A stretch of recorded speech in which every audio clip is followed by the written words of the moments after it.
Welcome back to the Brothers Mahoney. This is Michael, And I am James. and today we are discussing Wish World, which is the 7th episode of Series 15, which aired just yesterday, May the 24th, 2025. And as you can imagine, this being the first part of the two-part finale of the season, is written by Russell T Davies. And yeah, this is a strange one. I'm just going to read the plot I got from the TARDIS wiki. Quote, John and Belinda Smith are a happy couple with a happy life undoubted, but as doubt about the nature of their life sets in, reality begins to fall apart. And in case this wasn't clear, John would be the doctor, quote unquote John Smith, which is a name that he's used many times. So the doctor and Belinda are married and they have a daughter and everything's well in life. We did actually discuss this during the Interstellar Sound Contest chat, but I think both of us sort of thought that this episode would be I don't know if you want to call it like an alternate reality type story. Now, I have to admit, I didn't think it would take most of the episode. With only 2 episodes in this 2-part finale, I didn't think they would take that much time, but they sort of did. We'll see how that works out with the actual finale. But yeah, most of the episode is in alternate reality with the Doctor and Belinda are married. They have a daughter being Poppy, and everything's sort of screwed up. It's sort of a difficult society to describe. Sort of like 1950s in some aspects because the technology definitely seems somewhat stunted. They don't recognize things like tablets or iPhones or that type of technology. Plus, the table seems somewhat iffy. Yeah, apparently tables don't work the way, but I don't know. That's how tables have always worked for me. Yeah, this one is a strange one, honestly, to try to dissect, but let me quickly go through the performances here. Ncuti Gatwa as the Doctor, Varada Sethu as Belinda, Ruby pops up again, so we have Millie Gibson here. This Ruth Malady playing Shirley, who actually has some relevance in this episode. It's ironic that it's an alternate universe. Archie Punjabi is back as the new Rani.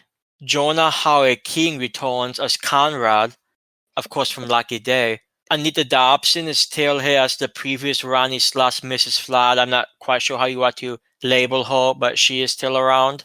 And we have a lot of the expected faces. Maul pops up, Kate's here, Abraham, Susan, Triad. I guess who may not be expected, but she's here. So we do see like Bonnie Langford and Gemma Radgrave, etc., but none of them play particularly large parts in this story, so I'm not really going to be discussing them much. It is true that Kate and Abraham had sort of a funny, sort of cutesy scene together, but otherwise they're largely irrelevant to everything. They did have the material to leave much of an impact. I guess is the best way to phrase it. So yeah, Wish World, it's something. I'm not entirely sure even how to discuss it. What did you think, bruh? Yeah, I don't know. I also found this a rather strange one. And there's also the entire thing that this is the first part of a 2-part story. On the whole, we have had a policy when revisiting the original series 1 of the revival, where we cover both parts of a 2-part in just one video because it's just one story. Obviously, that can't really happen with modern day 2-parters. But to be fair, apparently we only get 1 2-part a season now. So that's almost not even an issue. But it does make it kind of strange to talk about the part 1. It's possibly when there's one like this, well, I don't know how much we're going to see of the alternate reality Wish World thing in the next episode. I guess we have to see some of it. We have to see where Ruby and Solely go character-wise. They can't just not show these people. I'm assuming we might see Kate and Abraham again, but I don't know. It's really hard to figure out what we're even going to see from this reality. I very much agree with the idea that I don't know if they had the time for this. It was interesting, but it raised so many questions to me. Michael said this before we started recording, and I was thinking the same thing myself when I was at work earlier, that it raised so many questions, and they were so unusual that I'm sure there are questions I have that I don't even know I have. Yeah, the confusion when watching this is just so intense, and from the beginning you sort of see what it's trying to do, and to an extent I get it, but it's just an almost I don't even know how to describe it, like in amorphous sense that something is amiss. And there's just so many things and questions I have, and we'll touch on some of these questions. But there's so many questions I have, and I suspect some of them won't be answered, and some of them may be answered next episode. But I highly doubt I'll be necessarily happy with some of the answers. That said, we'll see. I mean, it's quite possible that this upcoming episode, being the reality war, will be quite good. We don't know yet. It hasn't aired yet, of course. But I just have a hard time imagining them fitting in everything they need to. No, that's not relevant for this episode. But I just hope they can pull it out, of course, and we'll see what happens. But I can totally understand the idea that this episode is so much going on that there are questions that we might not even have really formed in our minds. Because it's just let's be honest. If you've seen this episode, you can understand where we're coming from. Like, 73 Yards had a different vibe to it, and it's probably comparable to this one. And not only is it comparable, but it's also relevant, I would argue. But even that seemed, I don't know, maybe it's just the recency thing. This seems stranger to me than 73 Yards did. But to be fair, I think both are along the same type of lines. I actually have more questions about this than I do 73 Yards. Because at least 73 Yards, well, other questions I have about it, it was self-contained in a way that I feel like this one isn't quite self-contained. I mean, that was obviously an alternate universe that had no, hypothetically, effect on anybody except, I guess, Ruby, who had apparently some memories of it that we saw in the season finale. I sort of wonder if the Rani also remembers 73 Yards. That would be a very good question. They still haven't explained her breaking the fourth wall. And I must say, I see so many people on Reddit, on the Doctor Who subreddit, who say, oh no, Doctor Who has broken the fourth wall forever. It doesn't need to be explained. And this type of thinking literally bothers me. Because one, it's not even true. What, you're going to point to a 1960s Christmas episode and say, oh, see, Doctor Who's always broken the fourth wall, as though that's just commonplace? It's not. I think it's quite a disingenuous argument. I really doubt it's coming from a good faith position, to be honest. They point to the Peter Capaldi thing, which in my mind, I have my own explanation for that, because I've always disliked breaking the fourth wall, especially when it's not explained. You can't just do something like that and then not explain it, because that's absurdity. I'm going to be even more frank, it's stupidity. You just don't do that in a Warlord for no reason without explanation. And that bothers me. That destroys Warlord building. It just breaks the fourth wall. Again, there are writers who can do that, but they do it in part of the Warlord where it makes sense. Until they explain it here, it does not make sense. And I'm sorry, pointing to a 1965 Christmas episode doesn't cut it for me. And that was a little rant, but I literally just read a post on the Doctor Who subreddit saying, but why are people expecting it to be explained? It doesn't need to be explained. And I can't with these people. Yeah, no, if it's not explained, something's wrong. If it's not explained, it should have been in the story to begin with. And it didn't happen just once. If it happened just once, I'd still be annoyed, but whatever. But this has happened a handful of times when Mrs. Flood pops up. And if there's no mechanism to explain it, well, then, like James said, one, it should have been in the episode. And two, you shouldn't be unhappy with people expecting an explanation. Like, I don't think it's unreasonable for someone to ask, hey, how come these characters are breaking the fourth wall? Why is that happening? How is that unreasonable for us to ask that? That is, in fact, one of the questions that we have now that I guess technically already said, and we will repeat at the end of this discussion. But why has the Rani, in, of course, the Mrs. Flood incarnation, been able to seemingly break the fourth wall a handful of times? Hopefully it's explained in the upcoming episode. If not, that's a major issue. The worst part of it all is we saw how Russell T Davies finished the last season and his explanation for Ruby's mother, and I'm just getting not the best vibes for certainly this fourth wall breaking thing. And I'm kind of jiving a little bit with some of what's going on that we saw at the end of this episode, which we'll discuss. But everything that I'm getting the sense of has no relation at all with what's been almost a 2-season-long kind of theory. Well, really, it's just been this last season that the Doctor's in some type of false reality, and has been since whenever. I mentioned earlier to James that it seems like the time has passed to drop the Marvity Gravity, I guess, ball. Like to have a character say gravity instead of Marvity as some type of reveal. Like, oh, hey, they apparently know something that they're not supposed to know. And it seems like that time has passed, which is really strange. And to be clear, maybe I'm wrong, because Interstellar the Song Contest used Marvity multiple times. And like I said in that discussion, it's almost like they wanted to remind the audience that it was a thing. So I'm hoping it pops up in some capacity next episode, but I really don't see how it could. So I guess fingers crossed, and we can be cautiously optimistic, but I don't know.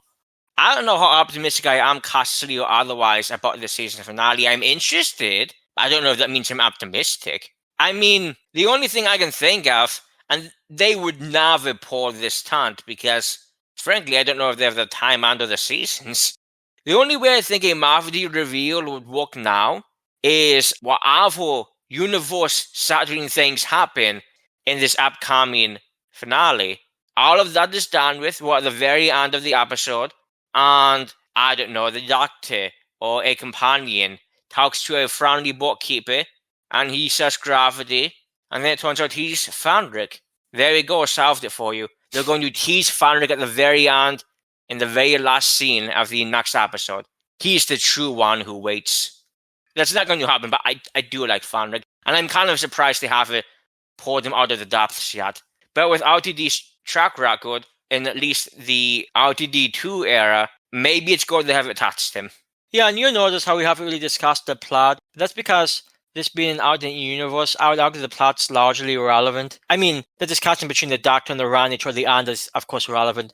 But for most of the episode, we have the Doctor living like he's a, insurance salesman in some fake Earth. You have these giant skeleton things walking around, never explained on a side note, which is fine. You just sort of expect that type of thing in alternate universes. I expect it in our universe.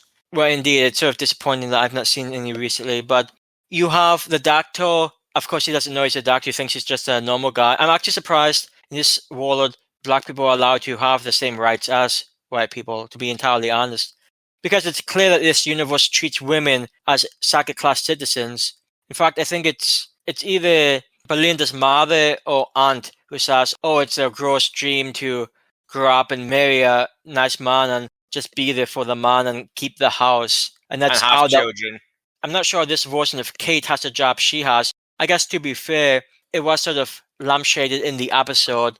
I can't remember the exact comment, but they did reference that in the episode, that she was apparently single, and if she was single, she would be at home. What they were doing there was they were going after the old archetype of a spinster, which is such an old-fashioned word. It never would have come to me if I had it rather on TV tropes. But yeah, just an older woman. I mean, I don't want to say old. Gemma Roderick really isn't that old, but in 50s peak, I suppose it would be, an older woman who just never married. And that's just kind of a whole archetype that you used to see back in the day. You don't really see that type of thing anymore, and certainly not couch spinster, because that's old-fashioned. But hey, apparently that's the type of warlord that Conrad sees.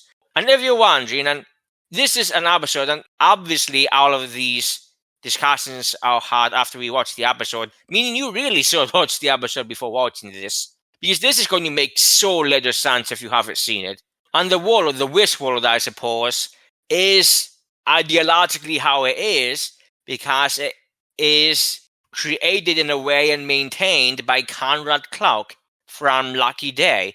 Now, I have to admit, and this did bother me throughout the episode, one of the many things that I was just thinking in the back of my mind is that we saw Conrad Clark in Lucky Day.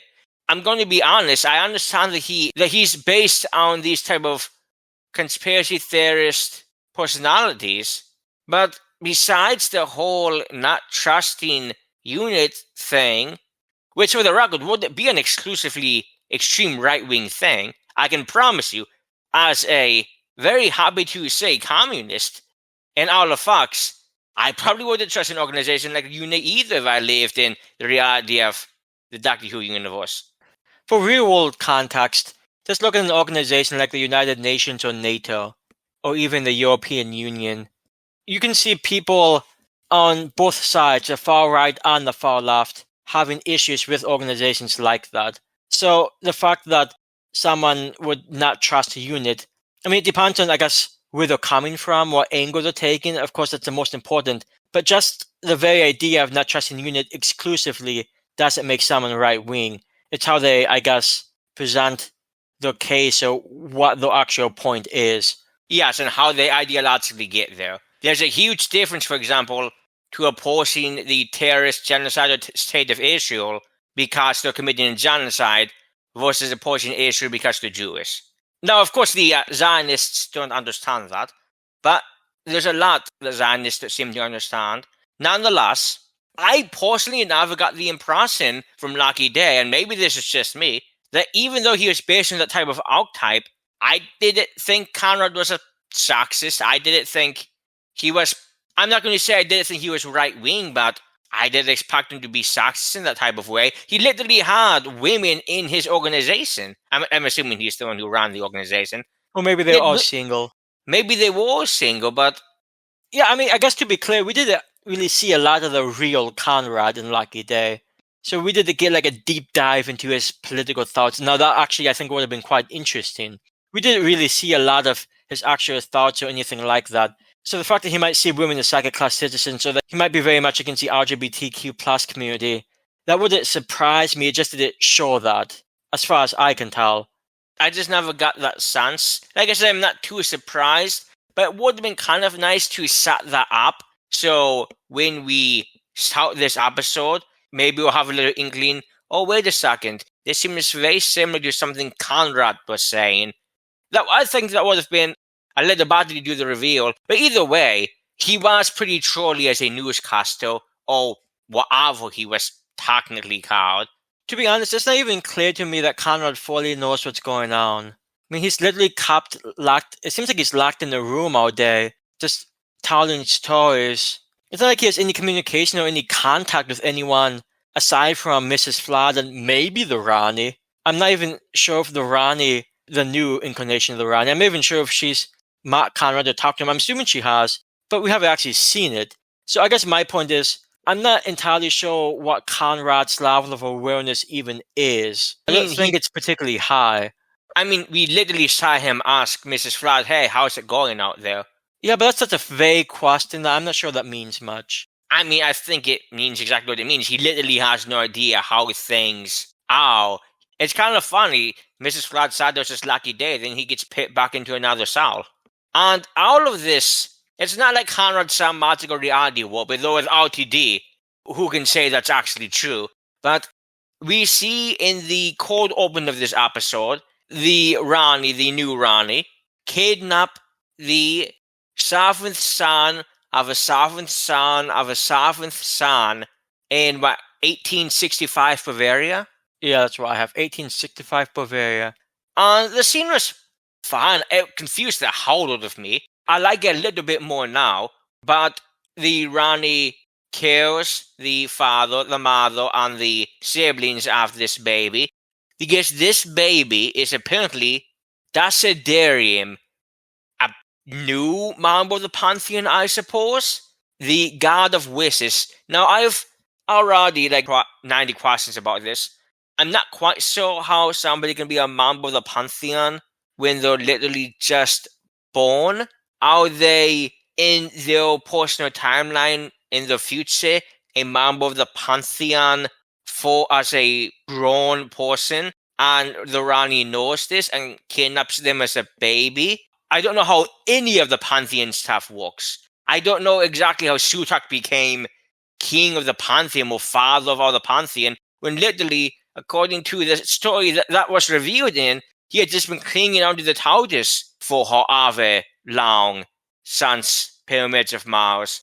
RTD has a lot of these ideas but he doesn't seem very interested in expounding on them in any reasonable way, at least not on the show. But nonetheless, apparently this baby is Dasidarium, the god of wishes, and the Rani was able to orchestrate a plan. Well, Mrs. Flat had already been working on it, but the Rani decides to put into final motion the plan, involving in fact the Vindicator.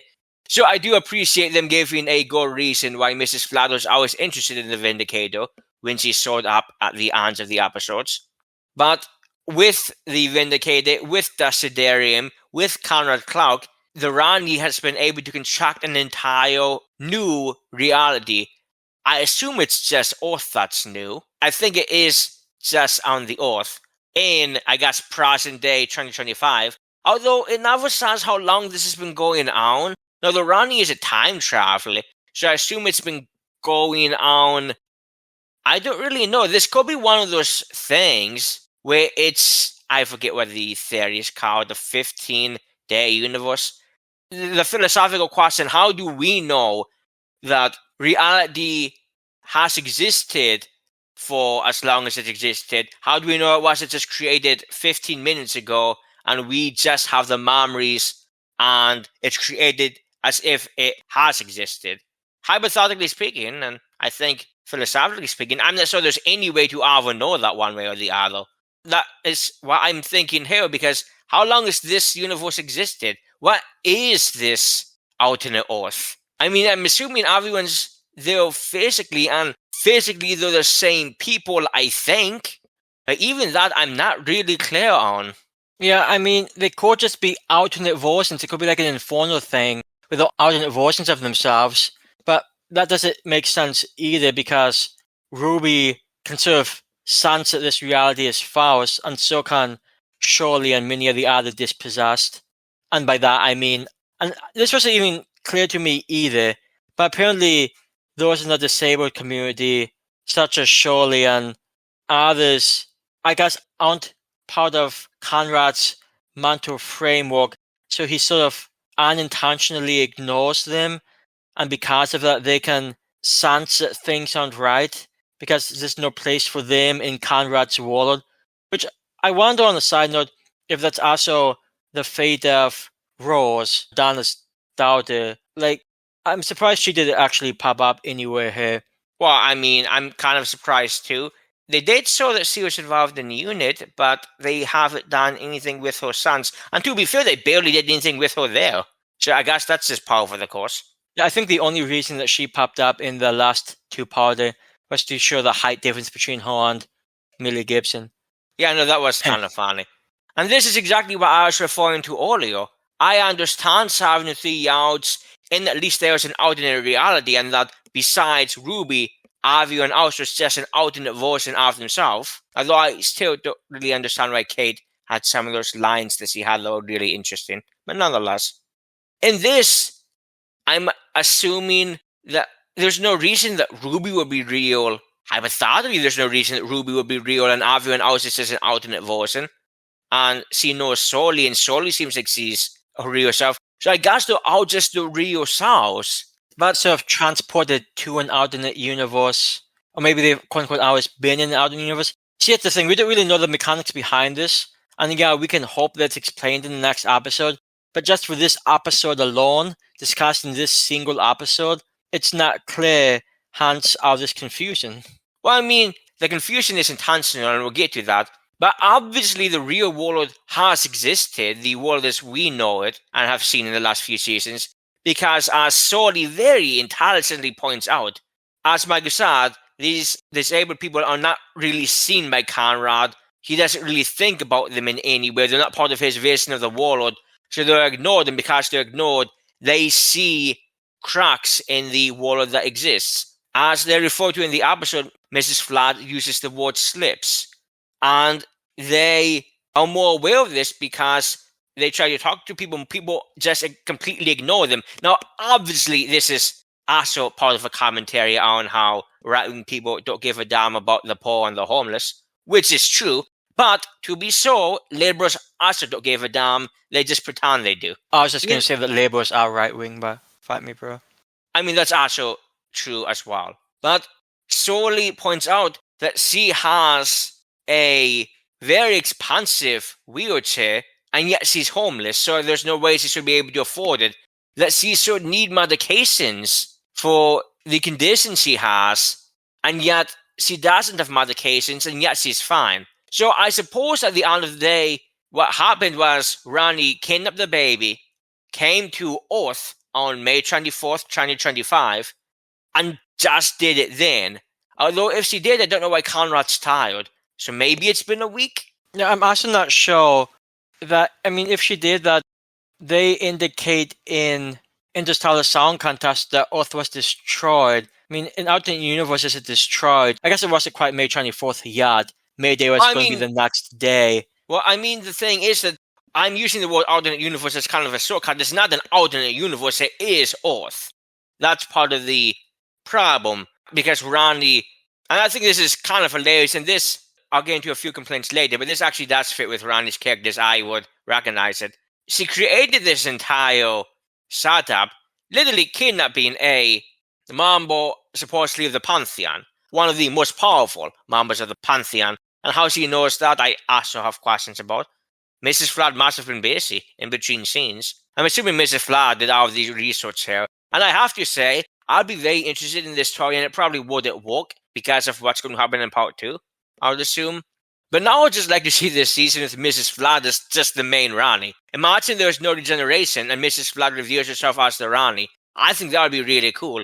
We've seen that she can act ominous. I think it would have been pretty cool, as good as this new Rani is in terms of looking very similar to the original Rani. I think it would have been kind of cool to have just a Mrs. Flood Rani as the main antagonist. How often do we get elderly women as a big bad in any type of media? Nonetheless, though, all of this, the kidnapping of Desiderium, the use of Conrad Clark with Desiderium to remake the Earth, which is only possible because of the Vindicator, and the web of energy left, something along those lines, which amplified the power of Desiderium. Now, I'm not sure why a god of wishes, a literal god of wishes, needs their powers amplified.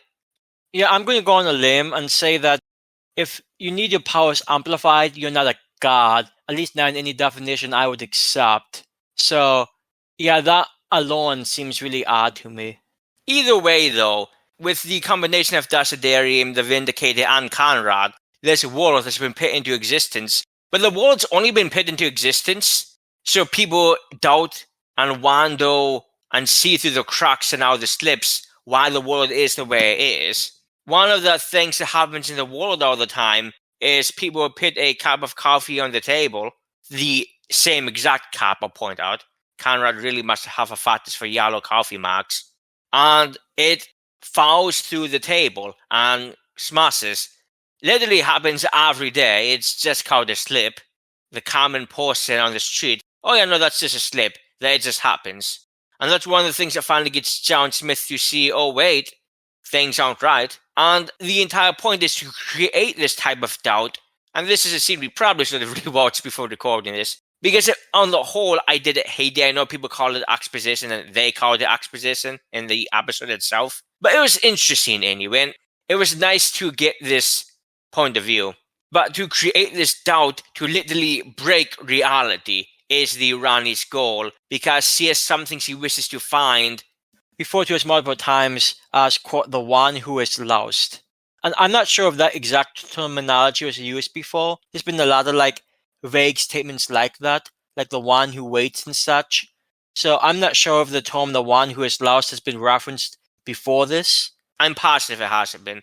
I think we would have remembered if it had been. The one who waits was supposedly Sutak, although I still have many questions about that. What the fuck is he waiting for? Yeah, I don't know how people even knew he was waiting, because I don't know how he's a god of a pantheon and he's clinging to a TARDIS. Nonetheless, that was supposedly the one who waits. One thing that they haven't gotten back to, and God knows if they will, maybe it turned out to have been the Rani, but there was the whole boss of the Meep, and perhaps the same boss of Rogue. If people remember, Rogue mentioned at one point that he had the boss he worked for, and people always assumed, at least the people who are interested in theory crafting, oh, is that the same boss the Meep mentioned? And who knows, that's maybe going to get brought up next episode, maybe not. But I'm positive this is the first time we've heard of a one who is lost. It just sounds like something we would have remembered. But either way, the one who is lost is trapped in the Underverse, and apparently this is how you get there, by actually breaking reality. Which is kind of funny because it was so much like the classic Rani. The Rani didn't give a damn that everybody on Earth was about to die. She just breaks reality, collecting all of this doubt and finishing it off with the Doctor, with the Doctor's doubt, a Time Lord's doubt. Time Lords really do matter much more than humans because his doubt is what finally cinched it. And we saw at the end of the episode sections of the Earth just falling into a void, which is apparently the Underverse, the current residence of the one who is lost. And I guess if you're stuck in the Underverse, you probably are pretty goddamn lost. He took a wrong turn somewhere. Yeah, and one thing that I did appreciate about this episode is the storyline that Ruby deals with. Now, it's not clear to me, again, how much quote-unquote real time has taken place. Like, Ruby tells a story about how her mother and grandmother sort of threw her out of the house because she was having too much doubt. She can sort of sense that this reality is false. She doesn't know for sure, but she just senses that something's off. And she also doesn't trust Conrad as well. And part of it is that she doesn't trust Conrad, who's on TV all the time. She doesn't trust him. She doesn't know why. As far as she's aware, she's never met him, though she thinks she has in some form. And she doesn't really understand. And once she comes into contact with Shirley and this whole group of people who have similar thoughts, they have a bunch of theory crafting too. But my main point is that the episode actually shows some brief flashes from, of all places, 73 Yards. And I was saying this while we were watching the episode, that maybe the fact that Ruby has had a previous experience with an alternate reality in 73 Yards, if that somehow inoculated her to being, I guess, thrown into another alternate reality. And there's also the idea, and James brought this up, that maybe Ruby has some type of PTSD. So if, like, disabled people aren't seen in Conrad's framework, maybe that would include mental disabilities. I'm not surprised for a second that somebody like Conrad does not see mental disabilities as either a problem or a real issue. I wouldn't be either, though admittedly I still like my inoculated theory more. I see no reason why it can't be both. Obviously, it literally showed herself having flashes of both Lucky Day and her encounters with Conrad, and also I thought a very clever reference to 73 Yards, where Ruby mentions that she's been in 2025 before, and it kind of just flashes after that episode. So I thought that was actually really well done, and an actually good way to use 73 Yards in the story. But obviously she has these types of recollections, so I think an inoculation argument can easily be made, and it really makes me wonder about Dana, and I think you mentioned that yourself. Yeah, and it's another question as to what's actually happening. Speaking of what's actually happening, if the Rani needed a Time Lord's doubt, is it the 14th Doctor still with Dana on Earth in 2025? So she already would have had a Time Lord's doubt, because I'm sure that the 14th Doctor would have fallen for this for all that long either. So does she technically have the doubt of two Time Lords? Yeah, that's a good point, and I wonder if that's going to be brought up next episode. Now, maybe she doesn't know, but it shouldn't matter. They have, I forget what they're called, seekers or counters or something. There's some type of things of counting doubts. Now, I'm not really sure why it honestly matters that much. It seems like the main point and the whole reason that the Doctor was thrown into this trap, and I think it's referred to as a trap on the side note in the actual episode description on Disney Plus, which I thought was somewhat of a poor description, which is why I didn't use it. But the whole reason that the Doctor is thrown into this trap is to increase the amount of doubts, and the Time Lord's doubt is more important. But then, I guess, why even bother with other people if the whole plan, it's somewhat audacious, and, it's whatever. It's perhaps a perfectly fine plan to break reality and get to the Underverse and the one who waits. I'll be doing that tomorrow for the record. I wonder, is that where the breakdown the Gate of Heaven comes from? Is that Mrs. Flatt's way of saying break reality? I don't think so. All of that stuff, all of the fun things that I really liked about Mrs. Flatt in the season finale, one of the only things I liked about the season finale of last season was the Mrs. Flat stuff. That's not completely true, but it's pretty close to true. All of that is kind of tossed aside. All of the fourth wall stuff, all of that seems pointless now that we know she's the Rani. And it just annoys me because I was kind of interested in wherever that was going. And this is why I did it. What would be the Rani? I don't know how often I said it on the show, but I was insistent and really hopeful it was not going to be the Rani because I knew they would have automatically made the whole fourth wall stuff. It would have made the whole, they now cross down the gates of heaven and tell your God my one true name. What? Do you think God's going to be impressed that it's the Rani? I don't think they would be. So I don't know. Hope being the Rani ruined so much of what could have been a really fun mystery with Mrs. Flat. But I've been rolling with it anyway. Because one, Mrs. Flat is still around. So there's that. And I do enjoy the new actress for the Rani being Auchi Punjabi. I think she's been doing fine with what she's been given on the whole. But I do think that a lot of the fun Mrs. Flat mystery, a lot of the joy of that was lost with the Rani reveal. At least for me. Yeah, and talking about the Rani specifically, I have to admit that I'm not entirely wild about the characterization. Like, from classic Who, I have to admit, it's been a while since I've seen either Mark of the Rani or Time on the Rani. It's been a while. But she always struck me as a very scientifically minded individual. And at the end of this episode, she's showing a lot of enthusiasm and excitement. And I'm not saying that the Rani doesn't have those emotions. I just don't get the sense that the Rani would have those types of emotions. Now, this is even for the Rani, this is a very uncommon thing that she's trying to do. I imagine it's not been done before. Otherwise, would it be reality? # maybe. I'm not actually sure if that's true or if that follows. But maybe it's because of the scope of what she's trying to accomplish that she's overly excited. But the Rani I know, she would have the same enthusiasm that I'm seeing from this Rani. Now, I'm not sure if that's particularly a great criticism, because like I said, maybe she had the enthusiasm somewhere in Mark and the Rani, I just don't remember. But I just don't see it. For me, one, it's another incarnation. Two, let's be real, this is Russell T Davies. Look what he made the Master like. The Master was usually not quite as energetic as Sims was. But to be fair, almost nobody is as energetic as Sims is, till at least we get to the Spy Master. I mean, I don't think you're wrong, not to break in, I don't think you're wrong, but the Master is also, even in the original Doctor Who, he's also a little trolly at times. So making him like a little extra exuberant doesn't seem like it's out of the question. That is very true. I'm just saying that, yeah, the Rani is a little more excited, I suppose, than maybe the original incarnation would have been. But on the whole, I don't think she was too excited. I don't think she was Missy level amount of excitement there. She has a plan that she thinks is foolproof, and in fact, as soon as the plan officially is supposedly completed, she automatically kicks the Doctor out. She's in this bone palace, which is kind of cool looking. That's towering over London. That is not quite a pocket universe, or at least it has it sad as a pocket universe, but that's what it seems to be. She's basically not in the reality that she is just sent crumbling into the Underverse. She kicks the Doctor out of the Bone Palace.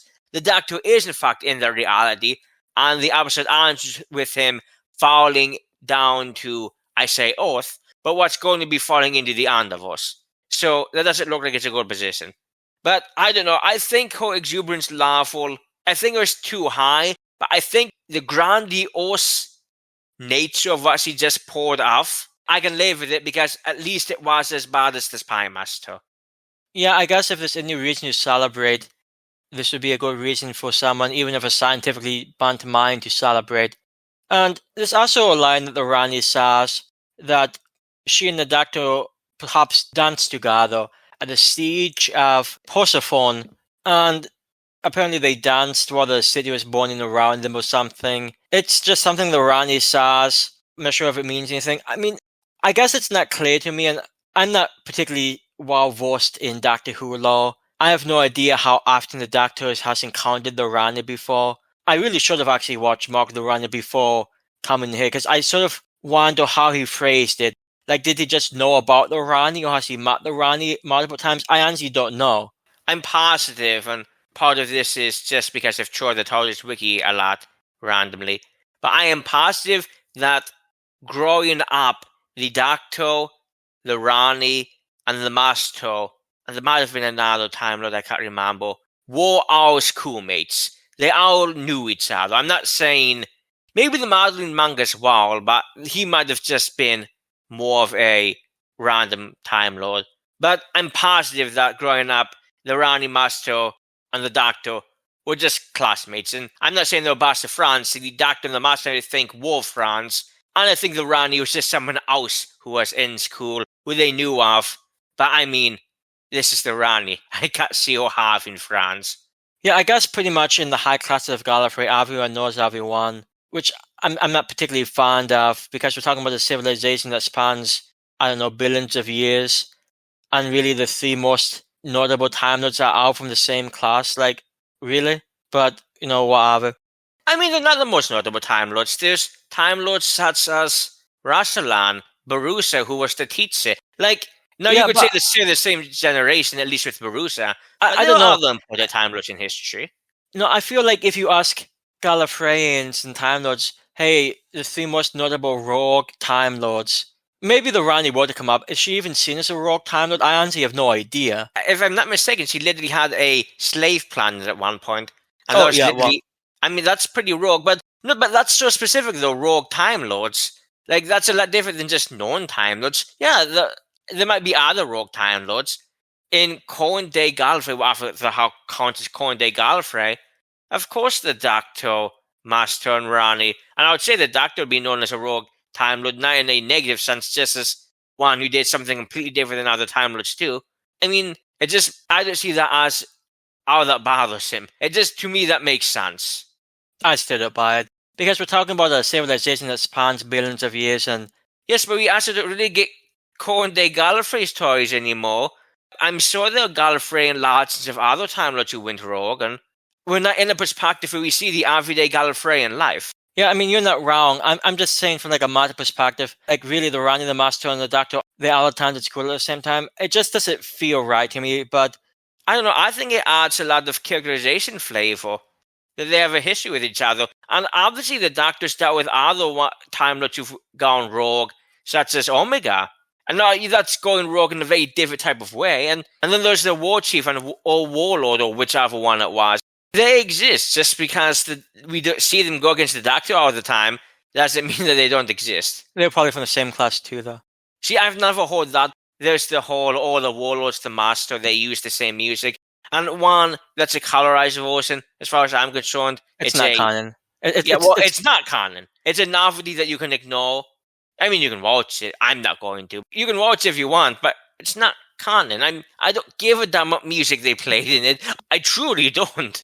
It makes no difference. I give more respect to the fact that there are some books that played around with it. I know there are some writers who are fond of the idea.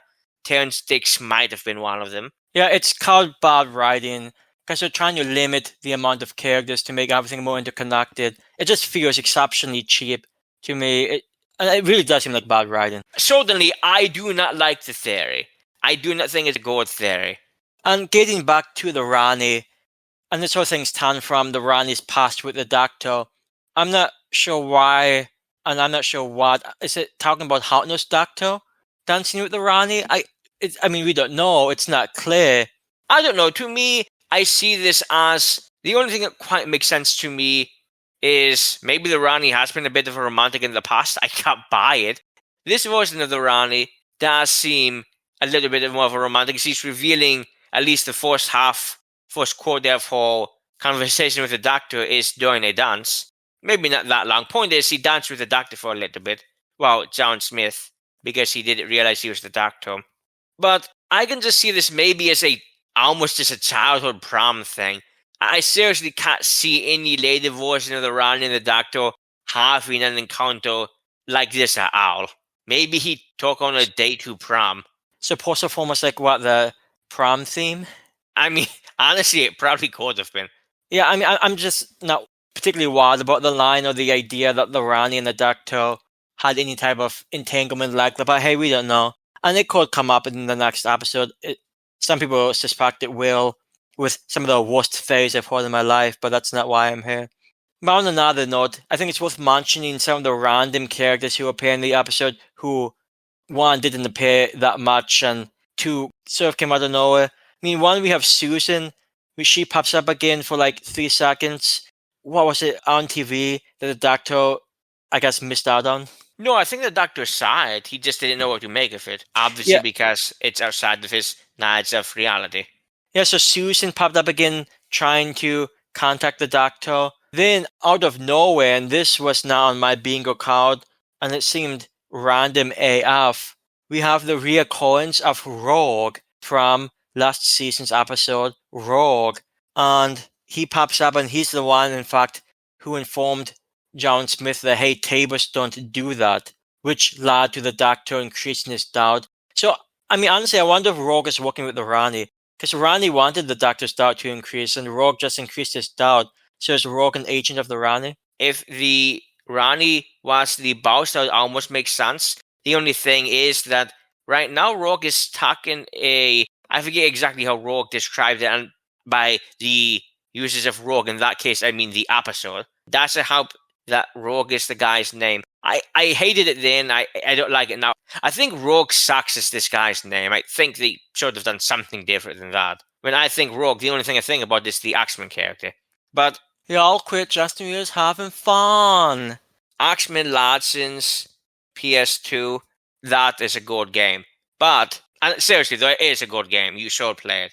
Find an emulator or something if you don't have a PS2 and don't want to buy the disc. It was a fun game for my childhood, and I don't know, I think it really stands up. But I think he's just trapped in an alternate dimension or a howless. It looked kind of howless. Actually, it looked kind of sick is what it looked like. It didn't look good. It didn't. But my impression is that he is trapped in a dimension with no way for him to ever get out. That was the whole point of, at the end of the episode, the doctor promised they would find him. Because if the doctor didn't find him, he wasn't going to be found. Is basically the impression I got. It seems much too early for him to show up again. At least he's still in the dimension. And again, I just don't know how he could contact the doctor. I guess we might learn that in part 2. I'm actually sure we will. Do you actually think Rogue's going to pop up in part 2? No, I don't think it's going to pop up in part 2. That's why I'm very hesitant on that. And I also think we're going to find out. This just reminds me when I said it during the episode. This proves that Rogue is just a Captain Jack XP.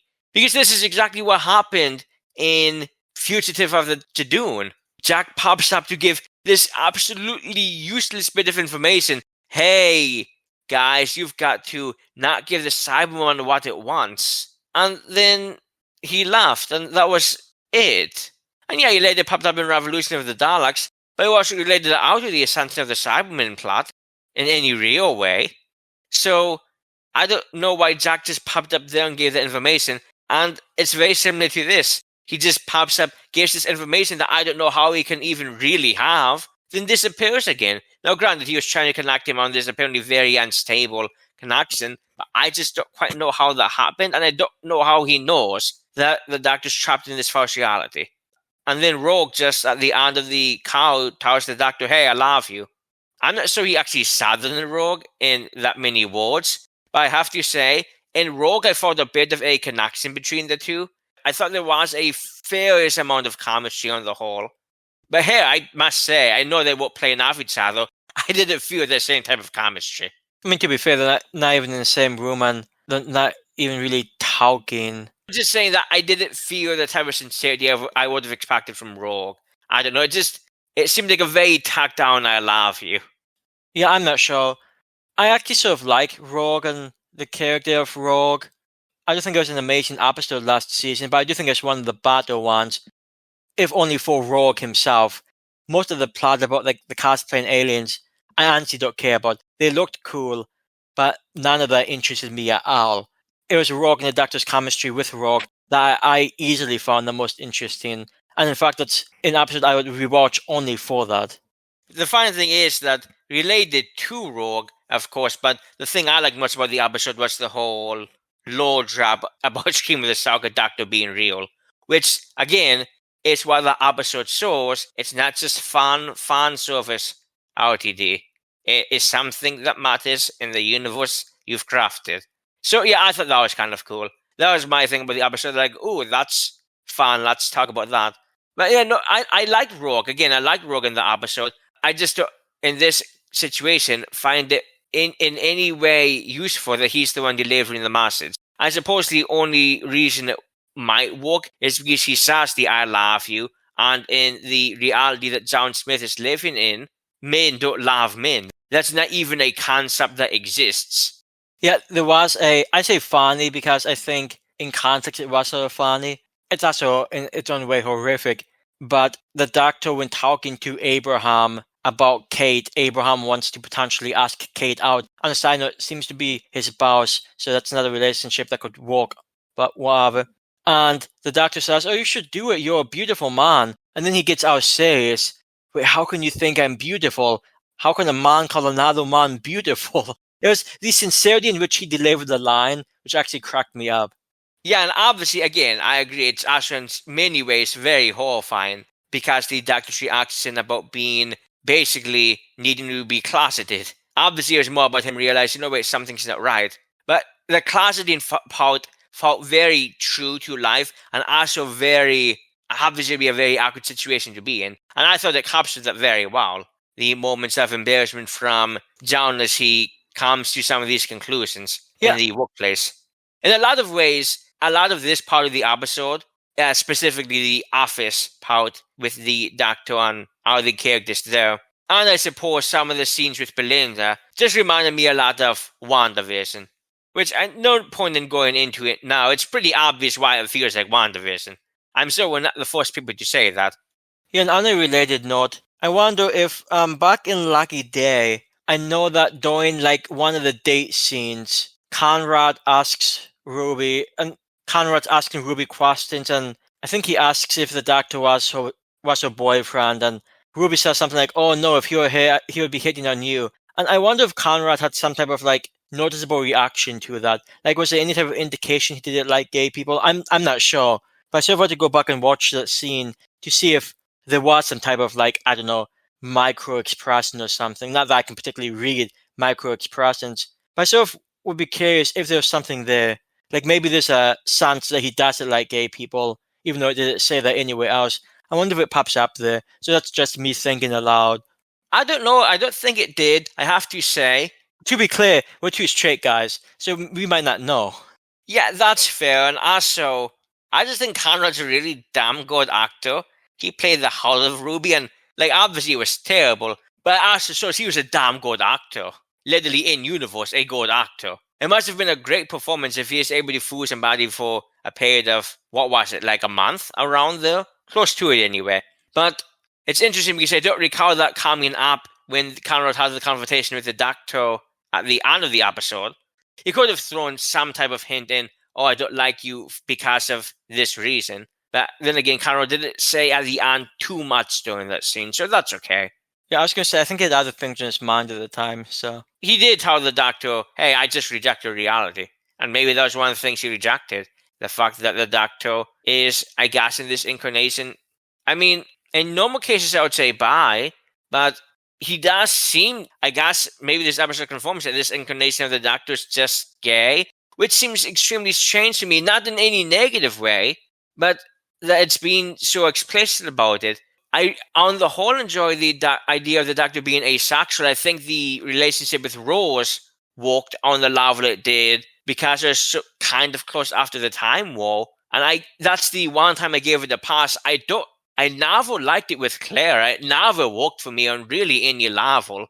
And I think, I don't know, the doctor openly having romantic inclinations, to me, it's just a continuation of something I don't like, a very obvious sexuality from the doctor, and whether straight or gay. Like I said, it worked for Rose. It didn't really work for me any other time it came up. River was kind of okay. There were issues there, but I don't know. I always just felt kind of awkward to me. I think the problem is that nowadays people almost expect there to be some type of romantic angle. Like if you watch an action movie about a tornado, there's going to be a couple who fall in love. Like fuck that. Like you see that type of romance in almost anything to make it more relatable or something. But if I'm watching an action movie about like an oncoming galactic onslaught by a demigod, I don't care about two people meeting each other and getting into a relationship. I don't care about that type of stuff. And like we discussed before, Classic Who didn't have that type of stuff, at least as far as the Doctor was concerned. Yeah, So, the Doctor in so Classic Who was, besides maybe you could argue, a thing with the Fourth Doctor in which episode? Which the story was Aztecs. it? Yeah, the Aztecs. Besides that, yeah, the Doctor was literally by executive producer design asexual. That the whole famous "there's no hanky panky in the TARDIS."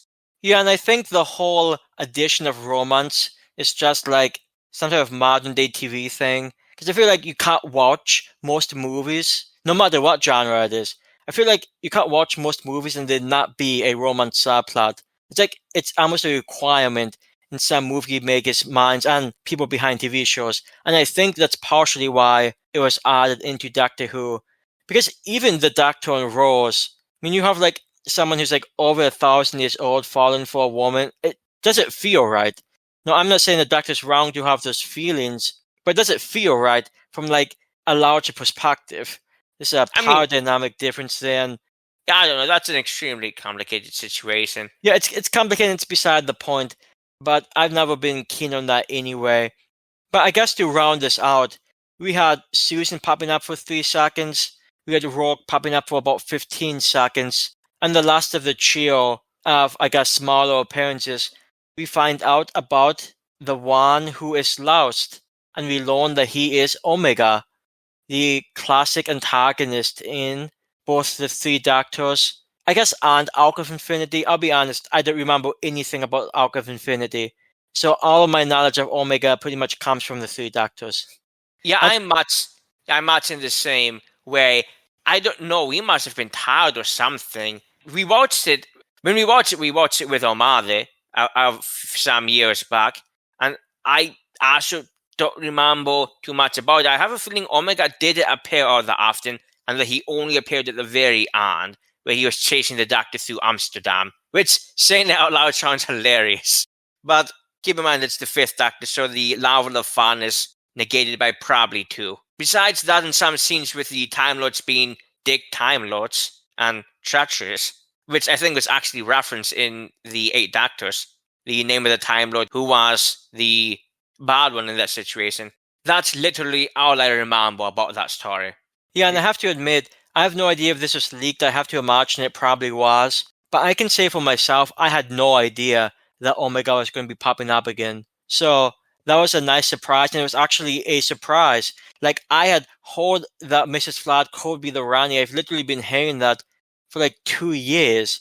But I don't think I've heard about any type of Omega return. So that was a nicely kept surprise. Like, even Sutak, and admittedly, that was somewhat choreographed poorly. So a lot of people predicted Sutak would return.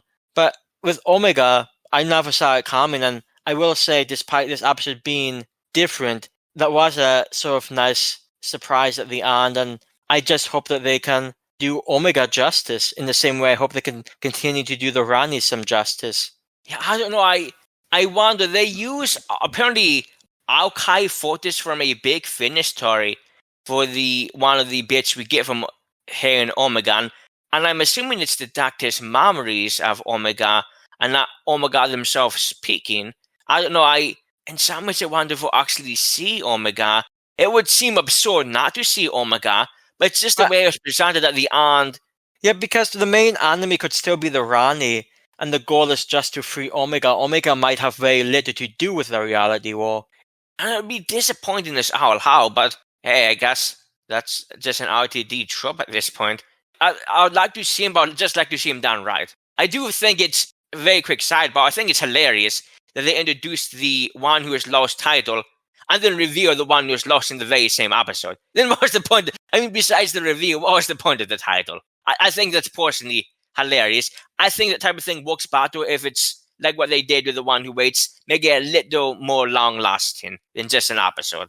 But yeah, no, if they do anything with Omega, I do quite look forward to it. This next episode is going to be a doozy. I'll give RTD credit. This is going to be one of the massive season finales I think we have seen since the revival. I mean, it's hard to be a massive finale in Empire of Death, which is a finale I rather despise. So I hope it's not that massy. Yeah, but I guess we'll find out in a week. The thing is, though, and I agree, that was extremely massy, but this has to do with Gallifreyan law. They're literally going to almost certainly dive into timeless children's shit. And I can't believe he's touching this. If the theories I hear about Poppy are true, yeah, it's going to be something. Like, it's one of those things that I don't think you do in your second season back. But I mean, to be fair, I guess Chibnall literally did his second season. So, hey, why not? I feel like writers trying to leave the mark on a show like this by doing these grandiose things should like immediately be fired. I mean, that sounds too harsh, and it's not even entirely true, but I don't like it. Like the idea that someone can come in and add something and then leave, it just bothers me. And I don't know how to explain it, and I'm not going to get into it because I think I've already been talking about this one too long. It just bothers me. Yeah, I don't know. I think that's how conent's created. Writers come in, they write something, and they go on. The only issue with it is that we're 60 years into Doctor Who canon now, and the longer you get into canon, the more it can be messed up. And with Doctor Who lore, and with things like Rassilon, with I guess now Tatooine, with Omega, these are things that writers have been talking about and expounding on since the 70s. And we just had a huge upheaval with the Timeless Children, not, 6, 7 years ago? And already we're going to potentially dive into the whole, maybe Poppy's going to be the mother of Susan, which is perhaps where it's going. One of the big things at the end of the episode, one of the last things we see is the Doctor shouting, not that the Rani could possibly hear him, and I hope he realized that. But Poppy is my child. She's actually my child. Don't you know what this means? Something pretty close to that fact. And what? Literally what?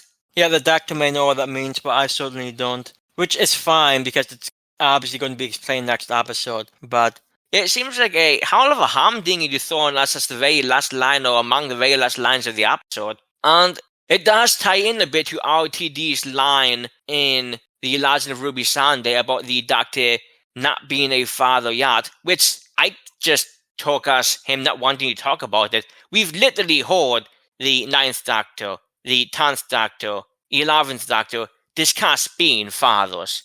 Now, you could argue they meant it in the more biological sense than the actual personal sense, but in all of those cases that I'm thinking of off the top of my head, it was obviously meant in a personal sense that, yes, I raised a child. And some of those were literally written by RTD. So, pulling this whole, I'm going to be a father, but Time Lords see we have kids out of order. I had my granddaughter before I had my daughter. That's more absurd than anything Moffat has ever considered writing. Like, I almost get it, but it's absurdity. And I completely hate it. Yeah, it doesn't make any sense to me. And if that's actually where it goes, I'm rating the episode like a 2. Because it doesn't make any sense. I mean, you said in the last episode when we were discussing the Interstellar Sound Contest, and I agree with you. They do one thing wrong. Does it make anything else they do automatically bad? The episode could still be good in other ways. But no, I would agree. I do not like that. It just doesn't work for me. Continue. It's overcomplicating something just too overcomplicated. There's no real reason to do it. Just because, timey-wimey, what if he had his granddaughter before his daughter? It's not how it works. It's not how it could work. It doesn't make sense. And it doesn't fit with some of the lines from the Doctor that RTD literally wrote. Like, there was no reason to go for it, but I have a strong suspicion that's what it's going for. Because they have to tie Susan into this finale somehow. And I truly don't know how else they will do it, besides this type of reveal. But I also don't know how that ties into modern day Susan, which I assume is what we're seeing with Caroline Ford. Like I said, this is going to be an extremely messy, no matter if it's good or not. It could be great. It could tie things in together in ways that astound me. But that wouldn't change that story-wise, it's going to be messy as hell. Because it always is when you dive into Time Lord lore in this type of way. But nonetheless, I'm kind of looking forward to Omega. He was not on my radar at all. Like, I've been talking about Finrick this episode and sometimes in the past. I don't think we've ever mentioned maybe once about Omega coming back.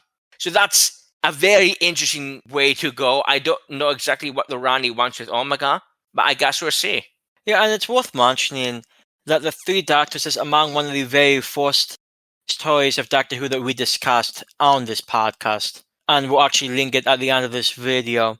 And it's always been a personal favorite of mine, partially because it's among one of the first classic Who stories that James and I saw, appearance only on VHS.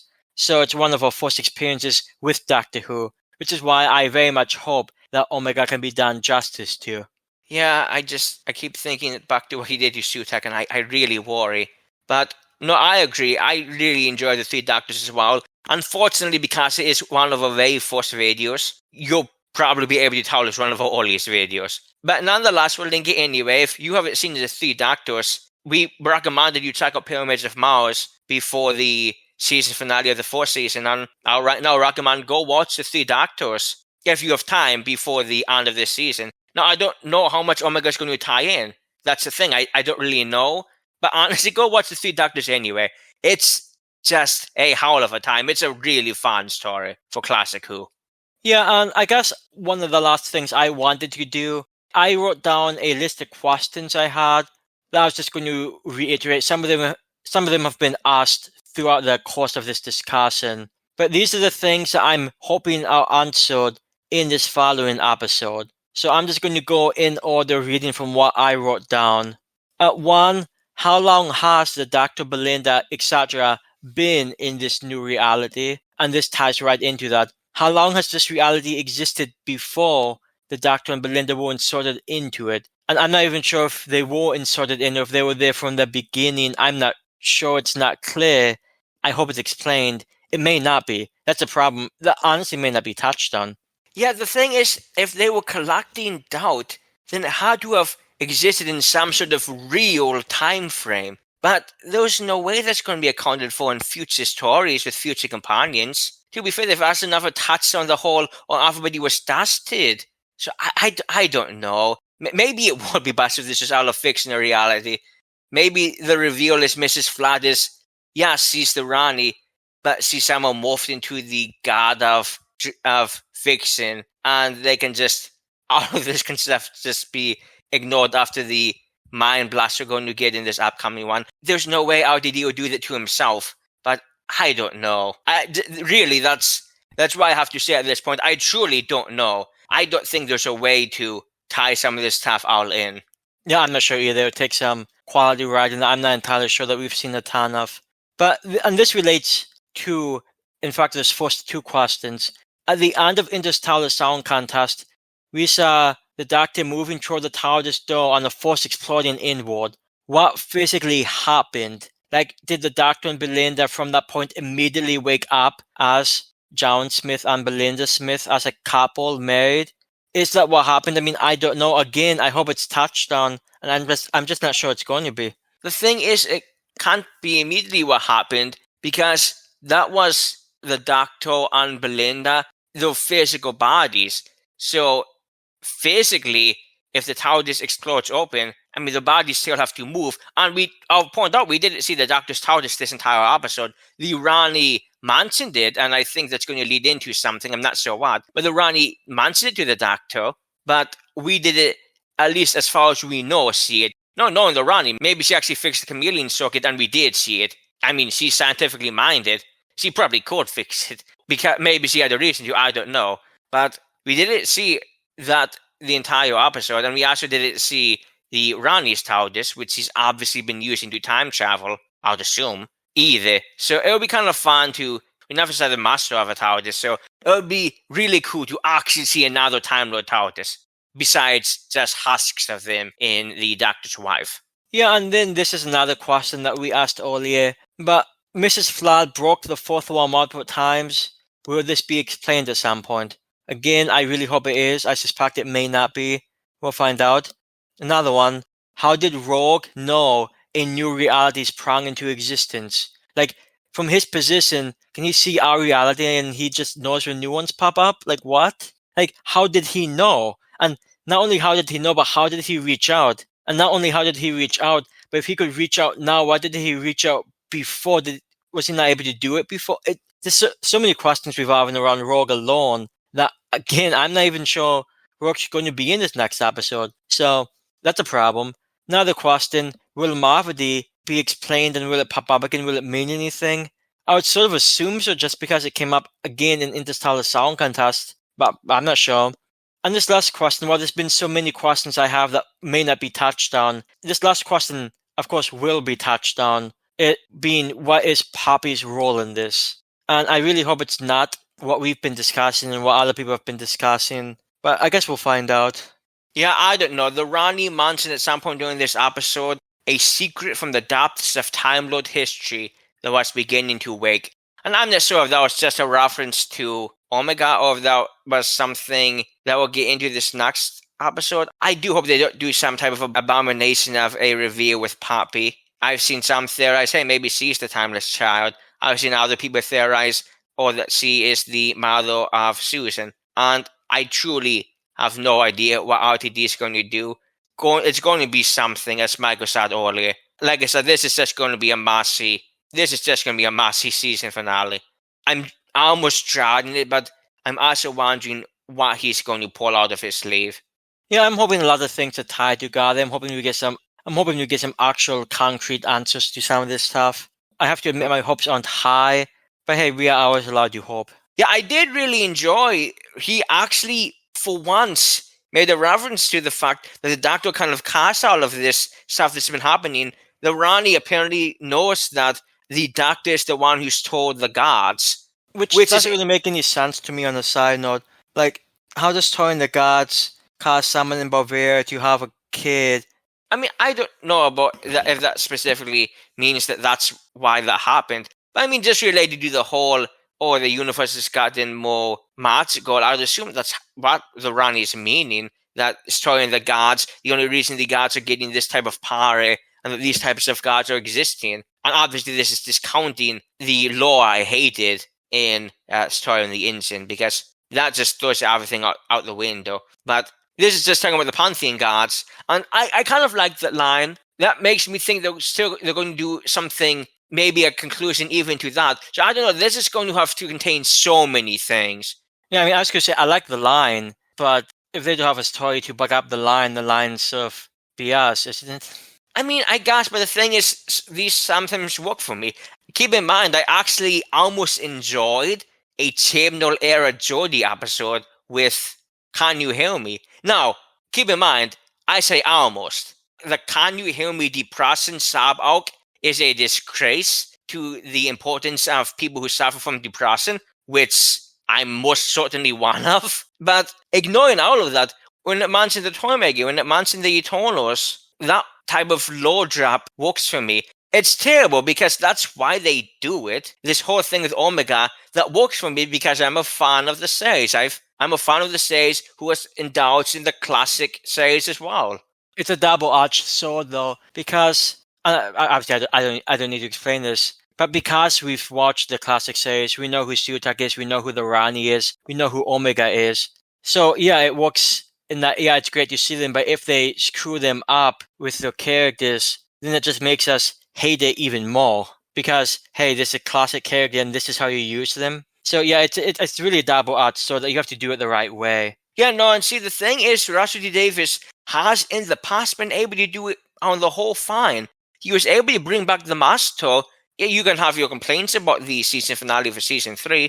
On the whole, I thought he was brought back rather well. And yeah, I had some trouble with Missy. And yes, Missy was Moffat. But in the initial bringing back of the Master, that worked. And I think it worked extremely well when he brought Davros back. So he's been able to do these in the past. One side of me wants to say it's the length of the seasons, but I just think, I don't know, maybe he's lost his flair or something. Because it didn't work as well with Sutak, nearly as well as it worked with Davros or the Master. And I don't know. I'm worried. I'm interested, but I'm just worried about what this season finale is going to be like. Yeah, and I think it's fair to second those thoughts. Like, I really hope it can be something spectacular. And again, ironically, I really wish that Wishworld had it spent most of its time on this alternate universe that largely doesn't matter. There's only 8 episodes this season, and you spend like 70% of an episode with pointless stuff. Like, it might have been cute as like an episode 8 of 13 episodes or something, but it's not cute right now. It's sort of annoying. And I'm not saying the episode is a bad episode. It's a really strange episode, but I'm not saying it's a bad one, especially for a part 1 of a 2-parter that we haven't seen a second part of. I'm just saying I don't think it's particularly a wise decision. And I can only hope it pays off with the following part. Yeah, like we said last episode, we like Doctor Who, we want it to be good, and we criticize because we care. Sometimes I know we might sound overcritical, but it's because we actually care about the story of this. We think it actually matters, and we just want it to be good. Yeah, not only that, but if you're not critical, like if you just accept anything that's written just because it's Doctor Who, like average Doctor Who story, oh, that's a 10 of 10, oh, that's a 10 of 10, you're not doing the show any favors. You have to have some type of quality control. Like, if you just throw in a 10 of 10 or an 8 of 10 to everything, like, maybe it's legitimately how you feel, which I guess is fine, but it just seems, I guess at first, I'm not coming at it from that direction. I just can't come at it from that direction. It just seems odd to me. But I guess that's how some people might see it. Yeah, and it's going to sound so pretentious. I find that a very casual way to view media. And the thing is, I don't actually do this. There's a lot of ways I can't relate to it. If you just turn the TV on and there's an episode of something playing and you just watch in the background, like, you can't tell me that you're a fan of the show. When I invest myself in media, I actually invest myself in media. Keep in mind, we watched the classic series. We were under no obligation to do it, but we wanted to experience the full, on the whole, story of Doctor Who that was on TV anyway, because we cared. We wanted to learn more about the universe we'd seen when we started watching the revival with our family.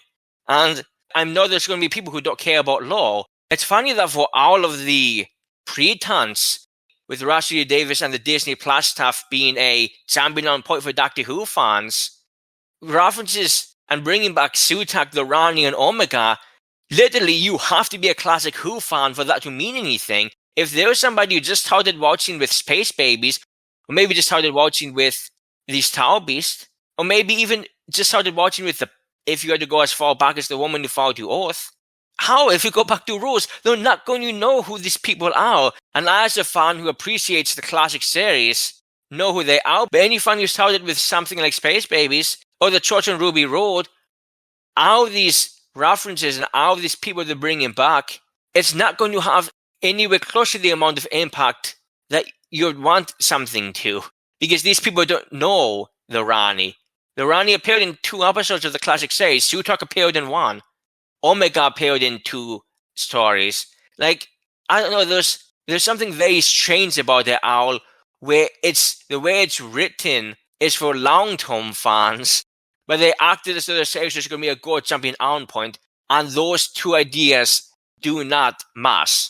Yeah, you can't have a jumping on point and then have references to classic Who every other episode. It just doesn't work.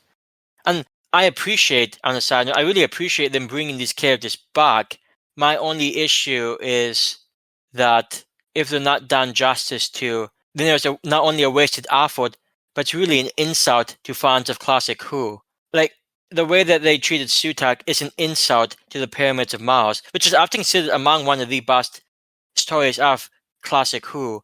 And it just bothers me when people are bringing back characters, and it's like they're bringing them back just because they know fans want them to come back, but they don't have any actual reason, or they don't have any actual heart in it themselves as to why they're bringing them back.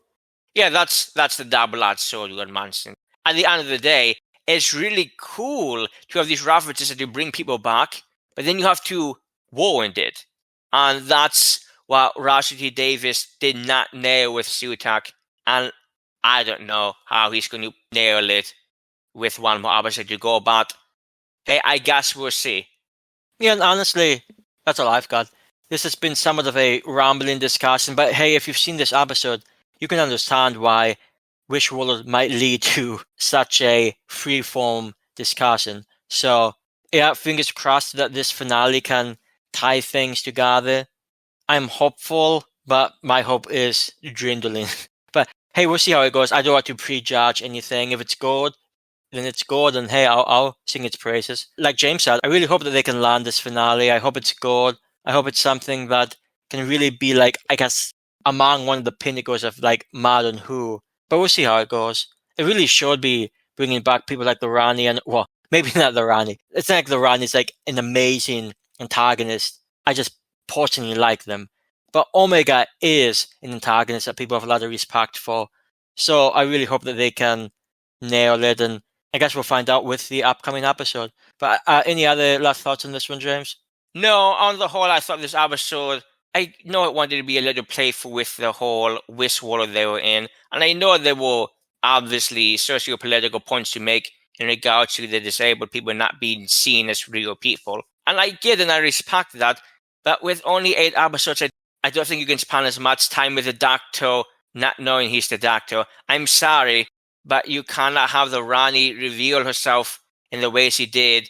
I'm sorry, but the reveal was so disappointing, with the Rani revealing herself to someone who doesn't even know he's the Doctor and doesn't know who she is. I think that really ruined the reveal. It really did. There's a much better reveal at the end of this Into Solid Sound Contest. But yeah, this episode I have so many questions after watching it, and obviously after listening, you know a lot of what my questions are. I don't possibly know how things could be tied together in this last episode. I can't comprehend of any way to do it in a way that would work. But I guess people have different definitions of something working. But yeah, I don't know. I'm looking forward to it because I don't think we will ever see something like this again in terms of mass. And that sounds so critical, but again, like think about all the things that this episode has to do and tie together if you think that things should be answered. I just don't know, but yeah, I don't know either, but hey, maybe you know. And if you do, by all means, leave a thought or comment below here on YouTube, or you could reach out to us on Twitter at Brothers Mahoney, where with this season coming to its end, ideally we'll be more active, and yeah, it should be a fun time. So yeah, if you have any comments about Wish World, which is I have to imagine it's such a jarring episode for so many, understandably so. So if you have any thoughts on it, just let us know. Happy to have the discussion. But yeah, that's all I've got. And as always, you've been enjoying the Brothers Mahoney. This has been Michael. And I've been James. Thanks very much for listening, and have yourself a pleasant evening.